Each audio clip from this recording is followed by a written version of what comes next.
When you work as a freelancer long enough, you learn to appreciate the small victories. A reply to an email, a meeting invite, a client who sounds confident instead of uncertain. This company sounded confident, professional, established. They had a clean website, a growing user base, and a product that looked promising but unfinished in subtle ways only someone experienced would notice. They found me through a referral. "Someone said you're reliable," the project manager told me during our first call. "We need someone who can take ownership." Ownership. That word mattered to me. I wasn't desperate, but I wasn't comfortable either. Freelancing has a way of keeping you permanently alert, always calculating how long your savings will last, always planning 2 or 3 steps ahead. So when they offered a 6-month contract to help rebuild a core part of their product, I said yes without hesitation. The agreement was simple. Clear scope, clear milestones, clear payment schedule. Or so I thought. The first few weeks were smooth. I worked quietly, methodically, documenting everything as I went, not because I didn't trust them, but because that's how I'd learned to protect myself over the years. I didn't just build features. I fixed inefficiencies they didn't know existed. I streamlined processes that had been patched together in a rush. I noticed patterns in user complaints no one else seemed to connect. I didn't bring all of it up right away. Freelancers learn quickly that offering too much insight too early can backfire. Instead, I delivered exactly what they asked for, and a little more, just enough to show value without stepping on toes. They were impressed. Meetings became more frequent. My suggestions started appearing in internal roadmaps. Sometimes I'd hear my own ideas repeated back to me later, rephrased slightly, credited to someone else. I noticed. I didn't say anything. At the end of the first month, I sent my invoice. It was modest, well within budget. I expected a routine confirmation. Instead, I received the polite reply 2 days later.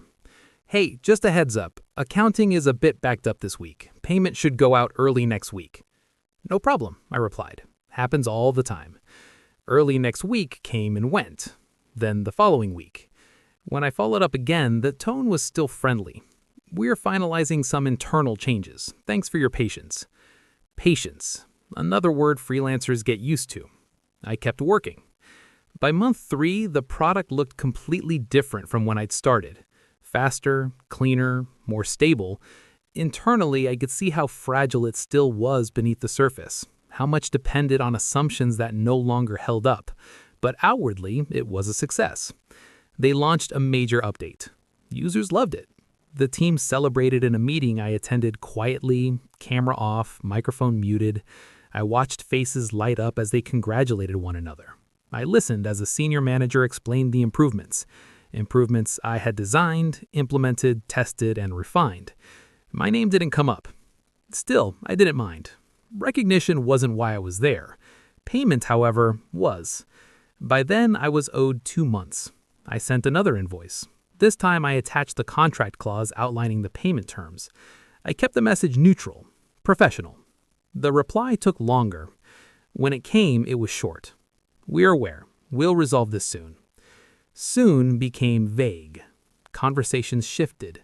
Meetings I used to be invited to stopped appearing on my calendar. Messages were answered with fewer words, less urgency. But the work requests kept coming. "Can you just take a quick look at this? One small tweak before the next release. Users are reporting an issue. You're the best person to handle it." I noticed the pattern. They still needed me, they just didn't want to pay me. That realization didn't arrive with anger. It arrived quietly, settling into place like a missing puzzle piece. Suddenly, everything made sense. The delays, the avoidance, the casual way they spoke about timelines when it came to money.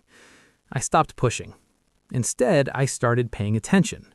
I looked closely at the product, not as a contractor fulfilling tasks, but as a builder evaluating a structure. I saw where corners had been cut before I arrived. I saw limitations baked into early decisions no one wanted to revisit. I saw opportunities they were missing because they were too focused on growth instead of stability. And I saw something else. I saw how easily this could be done better. Not by adding more people, not by spending more money, but by slowing down and rebuilding the foundation properly. At night, after finishing my assigned tasks, I opened a separate notebook, Not code, just notes, ideas, sketches. A quiet outline of what this product should have been from the start. I wasn't planning revenge. Not yet. I was planning clarity. By the end of month 4, the unpaid amounts had grown uncomfortable. I sent one final message, clear and direct. I need a concrete payment date to continue. The reply came the next day. Let's discuss next week. They never scheduled a discussion. That was the moment something inside me shifted. Not dramatically, not emotionally, just decisively. I finished the task I was on. I documented everything meticulously. I committed clean code. Then I sent a brief message. I'm pausing work until outstanding invoices are resolved. No threats, no ultimatums, just a statement. Hours passed, then a day, then 3. Finally, a response arrived. Longer than usual, carefully worded. They apologized, explained cash flow challenges, asked for understanding, promised payment after an upcoming funding milestone. I read it twice. Then I closed my laptop. For the first time since joining the project, I did nothing. And in that silence, something unexpected happened. I felt relief, because I finally understood something clearly. They weren't going to pay me unless they had no other choice. And by then, they already thought they didn't need me. They were wrong. At first, nothing happened. No urgent messages, no calls, no sudden concern, just silence, the kind that feels deliberate, as if they were testing whether I'd blink first. I didn't. I let the quiet stretch, not as a tactic, but because I genuinely had nothing more to say. Days passed. Then the messages returned, carefully casual.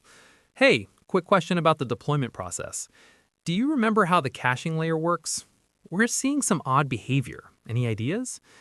I didn't reply. I wasn't ghosting them. I was honoring the boundary I'd already stated. Work would resume when payment did. Instead of responding, I opened my notebook again, the one I'd been filling slowly over the past few months. It wasn't a plan for revenge, not yet, but it had become something else. A blueprint, a quiet alternative reality. I reviewed everything I'd learned while working with them. Not proprietary information, just patterns, mistakes, design decisions made under pressure, trade-offs that worked short-term but would collapse under scale.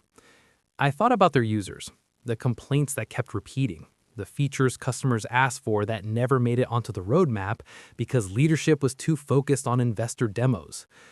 And I thought about myself. I had built this once for them, under constraints, interruptions, shifting priorities, and unpaid labor. What would happen if I built it again, but properly, slowly, thoughtfully, without permission?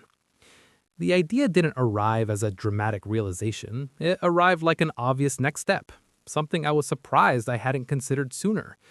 I didn't need them. They needed me. And if that was true, then everything changed. I started small. I set up a clean workspace on my personal machine. No reused code, no copied assets, just a blank canvas and experience, the only thing they could never own. I didn't rush. Nights became quiet sessions of focus work. No deadlines, no meetings, no expectations except my own. I redesigned the architecture from scratch, removing unnecessary complexity, simplifying flows that had been over-engineered to impress rather than function. Every decision felt lighter this time. When you're not being watched, you build differently. You don't optimize for approval, you optimize for clarity. Within a few weeks, I had something stable. Not complete, but strong. Stronger than what I delivered to them under pressure. I tested relentlessly. I broke it on purpose just to see how it would respond.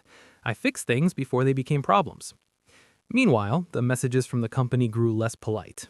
Can you please respond? We're blocked without your input. This is becoming an issue. Still, no mention of payment. I drafted a response several times. Each version got shorter, colder. Then I deleted them all. There was nothing left to negotiate. Instead, I registered a domain. Neutral name, clean branding, nothing flashy. I wasn't trying to compete publicly, not yet. I just wanted a place for the product to exist. By the time they finally asked directly about the unpaid invoices, it felt almost accidental. Regarding your invoices, we're working on it. Working on it. Always. I replied once. I'm no longer available. Please refer to the contract. That was it. The next message came from someone higher up. a director I'd never spoken to directly before. Their tone was firmer, less friendly. "We expect cooperation. You were part of this project." I read it slowly. Part of this project. Not valued, not respected, just useful. I didn't respond. Instead, I kept building. What surprised me wasn't how quickly my version improved, it was how obvious the improvements were. Once you remove politics, ego, and fear, solutions present themselves almost automatically. The product didn't need more features. It needed fewer, done better. I launched the private beta quietly. No announcements, just a few users I knew personally, people who had complained about the original product before. I asked them for brutal honesty. They didn't hold back, and they loved it. Why does this feel so much smoother? This fixes everything that annoyed me. Why didn't the other company do it this way? I didn't answer those questions. I just listened. Within weeks, those users told others. Word spread slowly, organically. No marketing budget, no ads, just relief. People sharing something that worked. That's when the emails from the original company changed tone again. Now they were confused. "We're hearing about a similar product. Is this yours? We need to talk." They finally mentioned money. "We can resolve outstanding payments." I stared at that sentence for a long time. Months ago, it would have meant everything. Now, it meant nothing. I checked my dashboard instead. Modest numbers, growing steadily, no spikes, no chaos, just progress. For the first time since I started freelancing, I wasn't chasing work. Work was finding me. I didn't reply to their email. A week later, another message arrived. This time longer, more careful. They expressed concern about intellectual property, about competition, about potential conflicts. I forwarded it to my lawyer. The response came back quickly. "You're clean. They have nothing." That was the moment it fully settled in. They couldn't stop me. They couldn't threaten me. They couldn't even argue. All they could do was watch. I didn't feel victorious. I felt calm, grounded, like I'd stepped into alignment with something that had always been true but ignored. I hadn't stolen anything. I had simply refused to be exploited. And in doing so, I had accidentally built something better. Success doesn't always arrive with noise. Sometimes it arrives quietly, disguised as routine. At first, my days didn't look much different. I still woke up early, still worked long hours, still questioned every decision. But the anxiety that used to sit in my chest, the constant calculation of how long I could survive without the next invoice, was gone. Now the work felt purposeful. Users kept arriving, slowly at first, then more steadily. They weren't just signing up, they were staying. They explored features without confusion. Support tickets were rare, and when they came in, they were thoughtful, detailed. People cared. That was new. I started recognizing names. Some of them were familiar. They were users from the original company's platform. No announcement had been made, no mass migration encouraged, yet people were finding their way over on their own, like water following the path of least resistance. The feedback told the story better than numbers ever could. This solves what I was struggling with. I didn't realize how frustrating the old system was until I used this. It just makes sense. That phrase came up again and again. It just makes sense. Meanwhile, the original company grew restless. I could feel it in the emails. Less frequent now, but heavier. Carefully worded messages that tried to sound neutral while clearly fishing for information. They wanted to know how much overlap existed. They wanted to know whether clients were being solicited. They wanted to know how far along I was. I responded only once, through my lawyer. "All activities are lawful. Please direct further communication through counsel." After that, the messages stopped, but the consequences didn't. Within months, comparisons began appearing online. Not dramatic accusations, just subtle remarks buried in forums and review sections. Switched recently, no regrets. This feels like what the other product was supposed to be. Wish I had found this sooner. Those comments spread quietly, but they spread. The market doesn't need persuasion when it recognizes quality. I didn't celebrate. I didn't even tell anyone. I kept my head down and focused on stability. Growth can destroy a product faster than failure if you're not careful. I hired one person, then another, carefully, slowly. People who valued precision over hype. No big office, no flashy announcements, just work. One afternoon, I received an email that surprised me. It wasn't from the company. It was from one of their former clients. They wrote openly, honestly, without drama.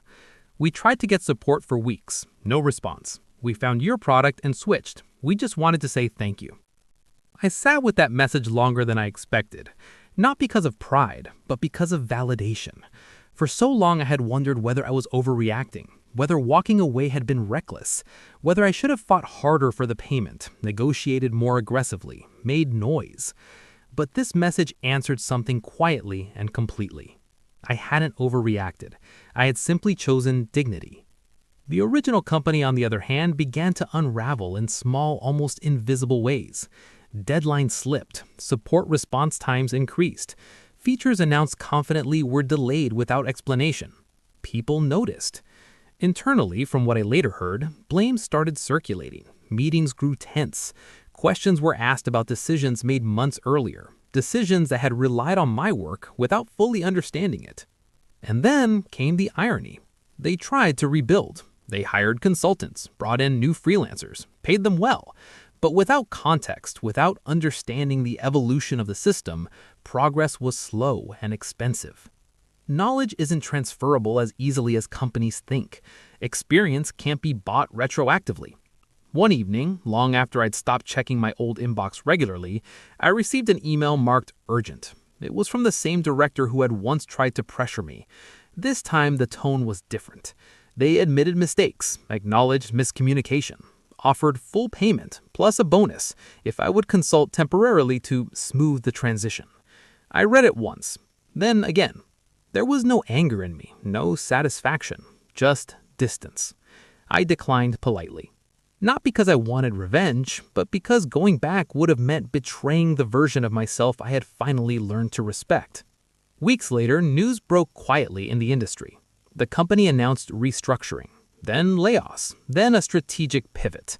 The product that had once been their pride was no longer mentioned on the homepage. I watched all of this from a distance. I didn't comment, I didn't post, I didn't explain. I just kept working. That was the real revenge. Not humiliation, not exposure, not victory laps. Just forward motion. And the knowledge that they would always understand too late exactly what they had lost. Not erased, just quieter. Like a city you once lived in, now remembered only through fragments. A street name, a sound, a feeling that no longer carries weight. My company, if I could even call it that yet, had found its rhythm. We weren't trying to be the biggest. We weren't chasing investors. We weren't promising more than we could deliver. And because of that, trust grew naturally. Users stayed longer. They recommended us without incentives. They wrote messages that felt personal. That mattered more than any headline. Occasionally, I would hear updates about the old company through industry chatter. Nothing dramatic, just absence. They were still there, technically, but diminished, quieter, slower, no longer leading conversations. Their product still existed, but it felt outdated now, clunky, heavy, like something built in a rush and never allowed to mature. I recognized that feeling. I had once been part of that rush, and now I wasn't. What surprised me most was how little satisfaction I felt about their decline. I had imagined, if I was honest, that there would be a moment of triumph, a sense of justice being served. But revenge, it turned out, didn't feel like fireworks. It felt like peace. I slept better, ate better, took breaks without guilt. When problems arose, and they always do, they felt solvable, not suffocating. I wasn't fighting against disrespect anymore. I was working with intention. One night, while reviewing support tickets, I noticed a familiar domain in a user's email address. It was someone from the original company. Not leadership, not management. An engineer. Their message was careful, almost hesitant. I hope this isn't inappropriate. I just wanted to say I see what you've built and I understand now why things worked the way they did before. I'm sorry for how everything went down. I didn't reply immediately. I sat with it for a long time. Then I wrote back simply, "Thank you. I wish you well." No bitterness, no explanation, just closure. That was enough. Looking back, I realized the real lesson had nothing to do with freelancing, contracts, or even money. It was about value. When people don't pay you, they aren't just withholding money. They're making a statement about how they see your time, your effort, your contribution. And when you accept that, when you keep working, hoping they'll change, you reinforce that belief. Walking away had been the hardest thing I'd done professionally. But it was also the most important, because it taught me that silence can be strength, that you don't need to expose wrongdoing publicly to reclaim your worth, that sometimes the most effective response is simply to build something better somewhere else. The original invoice was never paid. I never chased it again. The amount that once felt critical eventually became irrelevant, dwarfed by something far more valuable: independence. I had proven something to myself. Not that I could outsmart them, not that I could replace them, but that I could choose myself, even when I was uncomfortable. And that choice changed everything. If there's one thing I've learned, it's this. People will underestimate you when you're quiet. They'll assume silence means weakness.